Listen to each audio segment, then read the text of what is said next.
What is the easiest game to play in a casino? The Bar Talk is sharing your gambling tips live on the Brew.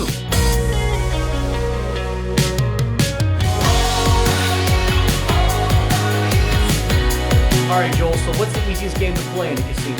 So for me, I would say, since I don't really gamble a whole lot, I do my little sports bets, my occasional sports bet, but really I'm not a huge gambler. I know that people watching this are going, really? You live in Vegas, not a huge gambler? Yeah, I'm really not a huge gambler. A lot of the locals aren't, because most of us know that the casino's there to take your money. House money always wins. That being said, since I don't know the rules of a whole lot of shit, I always go with like one of those buffalo machines where you just hit button, and then if buffaloes come up, you win a lot of money. So I'm going with the easiest to understand. Now, if we're going with the easiest odds, there's definitely math that goes into every single game.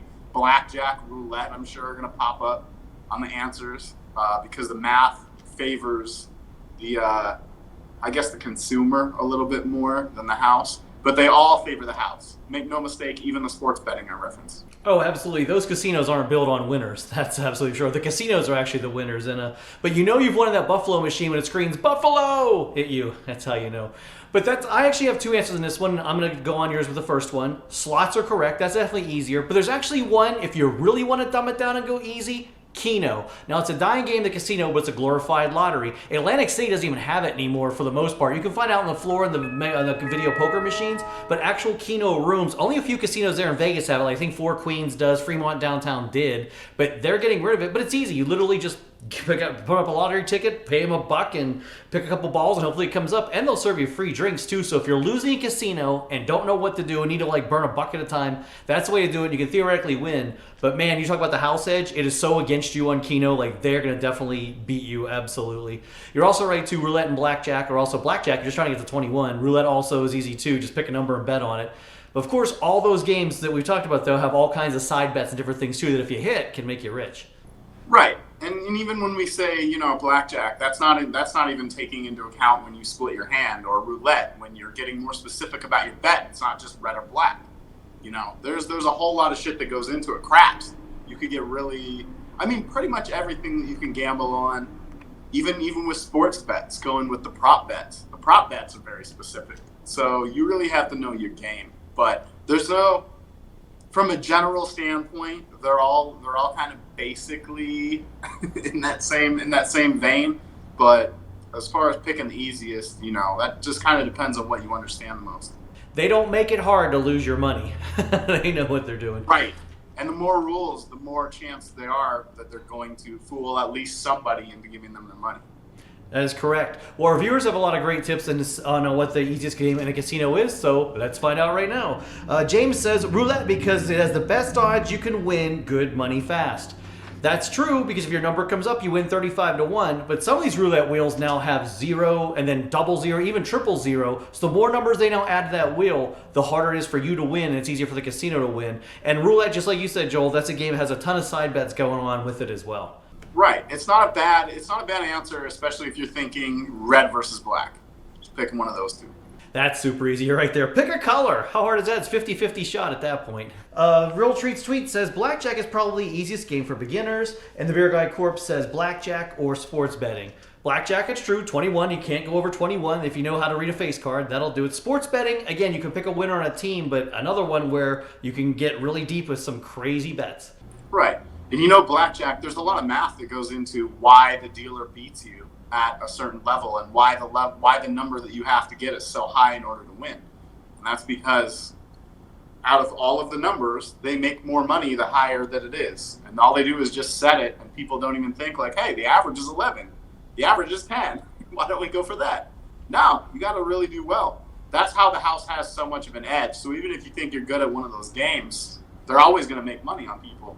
Blackjack's a great communal game too, where you can sit at a table with a bunch of your friends and play. But almost every time I've jumped on a table, whether it be Atlantic City, Vegas, I've been gambling in 5 countries now, so I think I know what I'm talking about. But somebody always sits down next to you and tries to give you advice, like they're the gambling expert. And I always think to myself, if you're such a gambling expert, why are you on the $5 table with me? Why aren't you on like the $1,000 a hand table and taking this place for everything it's worth? If you're that big of an expert, like if you want to talk the talk, then put your money where your mouth is. And 9 times out of 10, they're wrong anyhow. I look at their chips, I'm like, wait a minute, I got more more chips in my stack than you. More of your answers, though. Nicole says slots. Craig says stay in the buffet. Well, I'd say stay in the buffet too, but a lot of casinos are actually losing their buffets now and replacing it with food courts and things like that. So Vegas buffets, some of them are still there, but that's kind of a dying breed too. Talk about dying like Keno. The buffets were actually doing fine up until about early 2020, if you guys catch what I'm saying. A buffet, that's kind of like one of the things that was kind of like free parking. It's like an old Vegas thing that's kind of just going away. It's like malls. There's a lot of shit that's just kind of going away slowly. And buffets are one of them. But I've always been like, yeah, cool. This is something I can actually do with my grandparents. Like, that was something we could bond over. It's also another way the casinos are trying to squeeze more money, and that's a way for them to make more money. Talk about the house always winning while eliminating that loss leader, which is the buffet. That's definitely what they're doing across the board. It wasn't even like they were losing a ton of money on the buffet. They actually weren't losing money at all, or else it wouldn't be a thing.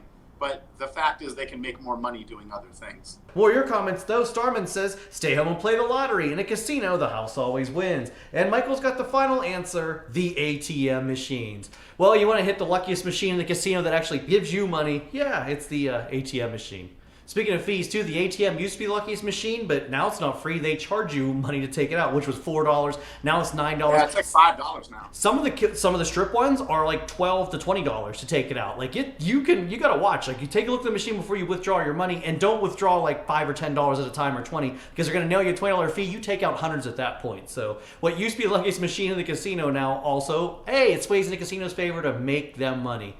Look, there you go. Right. Point and if taken. you make that money back, say you make $20 back, they know you're not going to just go, oh, I got my money back. That's what I came for. Nah, they know you're going to keep playing. And the more you play, the more risk that they have, or the more risk that you have of losing your money and they have of making it. Yeah. Well, hey, how about this, though? When you play at a slot machine now and you cash out and you get the voucher, and say you win like $5.75, you take it to the kiosk, it'll give you $5, then another ticket for 75 cents, because they don't want you to take, they want your change now. This is how greedy casinos have gotten. They expect you have to walk over to the cage now and try to exchange the ticket for 75 cents, which most people aren't doing that. So it's just another, even though it's 75 cents, it's 75 cents the casino wants to grab out of you. I mean, talk about just squeezing people. Whew, they are really going for it now. That's also a pandemic thing, a new thing since the pandemic, I should say, to be more specific. But yeah, and all of that adds up. That's another thing. That's like, if I took 1 penny from every person in the world and put it in my account, I'd never have to do anything I didn't want to do ever again. It's kind of like one of those things, but the casino's getting your consent by you putting the money in the machine, and they're just kind of changing the rules, just tweaking them, bending them a little bit so they can make a little extra off the top. But that little extra, man, 75 cents from you, Jersey Joe, but 75 cents from the other 1,000 people per hour that go to that machine ends up being a lot of money. Especially when you're bouncing around, you're playing multiple machines out too. Sure, you can put the ticket back in another machine and play, but yeah, that starts to add up very quickly. Not every casino is doing it. Definitely there on the Strip, they do it. A few downtown on Fremont, Atlantic City, they do it. But I've been in like Colorado, and like even when we played other countries, I was overseas, they're not doing it. So it's not everywhere yet, but it's getting to be everywhere. In fact, it's going to be the norm pretty much casino industry wide here, basically within like a year or two, everywhere. Well, Vegas does set the tone, and that's just a natural thing. But yeah, that's unfortunate for people like Joe, or people like me who likes to do an occasional sports bet, or any random person who comes to Vegas. Gives you less of an incentive to come out here. You know what, though? You want a guaranteed win, and you want to like totally hit the jackpot every time? You click that like or subscribe button for all the fun here on the Jersey Joe 50 YouTube channel. It's free, no surcharges around. And hey, by the way, I give away Amazon gift cards in my game show, too. It's free. Look at that. Hey, guaranteed winner right here, because, you know, we're just two guys having fun on the internet. Yeah, that sounds way better than By the way, if you want to give me your loose change, though, I'm not going to say no. We're not going to take it. Oh, dude, I was going to tie this in, too, if it ever came up, but I just want to make one more aside for the show. The casinos for 2022 made the most money on penny slots, so I was hoping someone would have had that answer, but penny slots by far made the casino the most money. So you go in thinking you're barely losing anything, but they don't put any risk into that. No, absolutely not. And also penny slots, too. Like the minimum bet on some of these, like you can be betting $3 a hand, $5 a hand when you hit the max coin button and not even realize it. And some don't even let you bet a penny. They start at 20 cents, 40 cents, 60 cents. So when you sit down and you think, oh, I'll play a penny at a time, that's not always the case. You got to study the machine. And, well, you know, when you get a few beverages in you, you're not thinking about that. Just thinking about the fun. That's where the casino gets you. Those free drinks, you pay for them. Oh yeah, you do now. You definitely do. One way or another, they're going to get you. Yeah. So, all right, well, hey, thanks for all your great answers here. I think we have an idea of what we think the easiest casino games are. So good luck with your gambling. Here's Joe and Ian saying thanks for watching, and we'll see you next time, I hope. The myths about foods that do and do not need to be refrigerated. Now, on Kicking Back with Jersey Joe.